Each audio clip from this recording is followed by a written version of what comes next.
Hi, so this video is a very quick but very important one for পশ্চিমবঙ্গবাসী especially. Recent news, source the Indian Express newspaper, দুটো Nipah virus case পাওয়া গেছে যারা কিনা বারাসাতের কোনো একটা প্রাইভেট নার্সিং হোমের staff, male and female 22 and 25 years old, তারা এখন সেখানে চিকিৎসারত আছে। পয়েন্ট নাম্বার 1, অনেকে আমরা সবাই করোনা ভাইরাস সম্পর্কে জানি, বাট নিপা ভাইরাস অনেকে জানে অনেকে জানে না।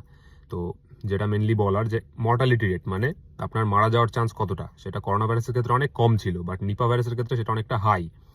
নিপা ভাইরাসের ক্ষেত্রে ইন্ডিয়া এবং বাংলাদেশ এই রিজিয়নে নিপা ভাইরাসের ক্ষেত্রে মর্টালিটি রেট ধরা হয় 70%, মানে 100 জনের হলে 70 জন মারা যাবে।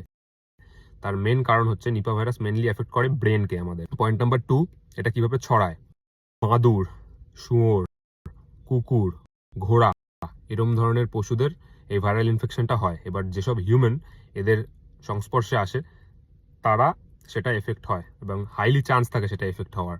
তো কিভাবে এটা অ্যাভয়েড করবেন। পয়েন্ট নাম্বার 3, এরকম যত যারা বাইরের পশু আছে, ঘরের যারা পেট তারা নয়, বাইরের যারা আছে তাদের থেকে যতটা সম্ভব অ্যাভয়েড করবেন, বা তাদের দ্বারা কন্টামিনেটেড কোনো ফুড সেটা অ্যাভয়েড করবেন। পয়েন্ট নাম্বার 4, আমাদের গভর্নমেন্ট, ওয়েস্ট বেঙ্গল গভর্নমেন্ট দুটো হেল্পলাইন নাম্বার দিয়েছে, ওটা আমি দিয়ে দেবো। সেই হেল্পলাইন নাম্বারে কোনো রকম কিছু জানার জন্য বা কোনো রকম কোনো হেল্প চাইলে সেই নাম্বারে কন্ট্যাক্ট করতে পারবেন। Point number 5, please don't panic, stay safe, stay aware, and please share this video with your friend and family so that they can also stay aware. Stay safe. Bye.